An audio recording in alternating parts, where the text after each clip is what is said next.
Hello, Tuni Cookie Channel Vezo si na bon vin lem nei ki na vin Tuni a hi thu chom be khat ga ki se an lang hi le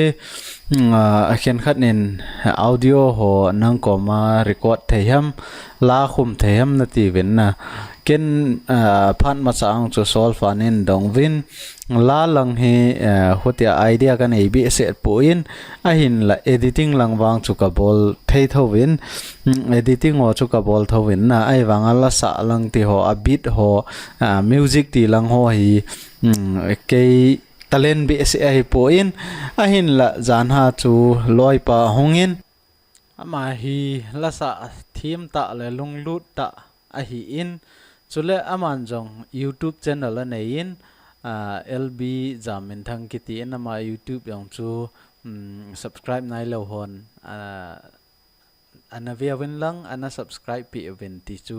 ka hin tiam no ma hi in ama hi la a lung lut mi hi in ama channel ang chu la tampi na sa jong o ma hi tai ti chu tunia hi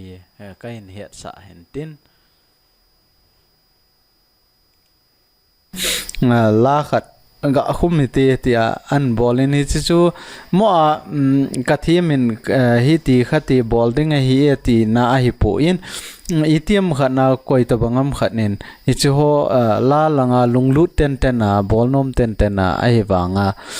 a bol dan hello ho dinga hi chial khat ung ki si ma hi na nangin hi chawa ko na chona na ki jil to to thei hi in tunia he a basic bow in vet sa de wa hi na a basic bow iga kijil de wa hi in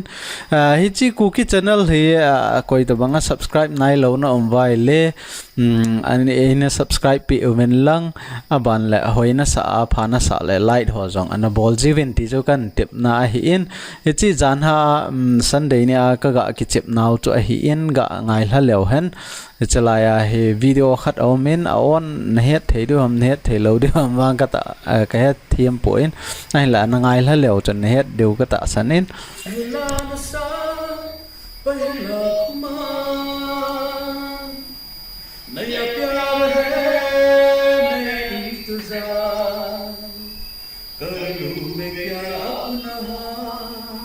chewa hi ekhat a hi in na record ka bol lo hi in nga ban le record bol zowa chu audio city a edit ka bol hi in he chalaya he na le he chalaya ga ngai hla kit lew han che mod ga bol lo hitin he chalaya ga ngai hla lew han pahla sa pahla ma naya pyar hai naya intezar करूं मैं क्या अपना hama sapena chu hi chalaila a ho a hi ikhat hi na hi ta he a sound chi ti ho background a ging le ho men na ngai cho chu su met ding na no mai le chon hi te a hi hoi lai pen ham ala asa lo na ho a hu an la na ho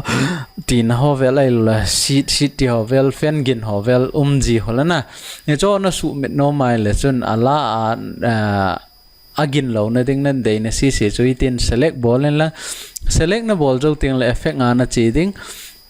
aban le hi chawa noise remover a na chi ding hi chlai na chi jo ting le chlai chung pa hi get noise profile hi na chlai na me ding hi chlai I me ting le ep ki sei nam ti le audio city software chu iga sei pi jo chi to bang noise hi ka sumang no me tiu na chi chu na bol jo ting la ban le hi chlai a he abona hi tin ga select en la na select jo ting le chlai a noise remover a na chi kit ding aban le hi pa hi remover pa na noise reduction pa hi zero na koi le chun I macha kan lo di che full na koi ding hin full na koi ting le che wa he okay na mi ding hin na okay mi la chun ni chi na dai lo na si chu hoi ta sound lo he la na anoi mang jiang ding a he ta cho I dai lo na si hi ta cho kisumang a hi in aban le to a hi original pa cho iga ngai hla ta ven na he ta he chi chu a hi in ain la to a hi chi chu edit hal khat a ki bol ke nen na edit hal khat ke bol ke nen hi chi edit ke bol pa ga ngai hla kit lew han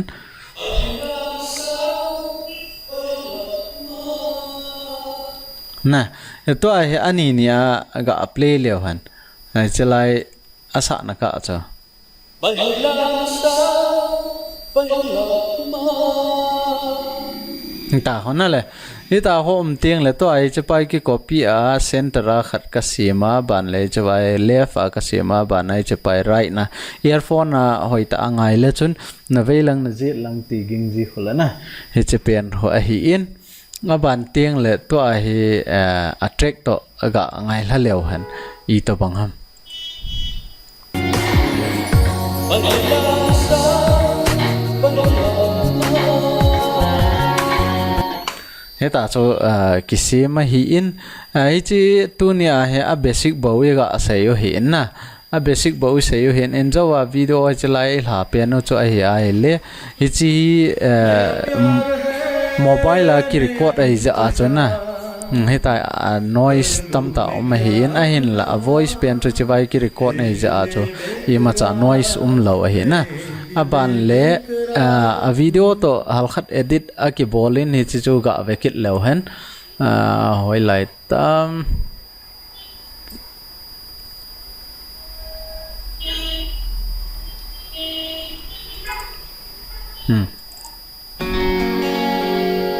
chalai na video halkhat ka ga bolo hen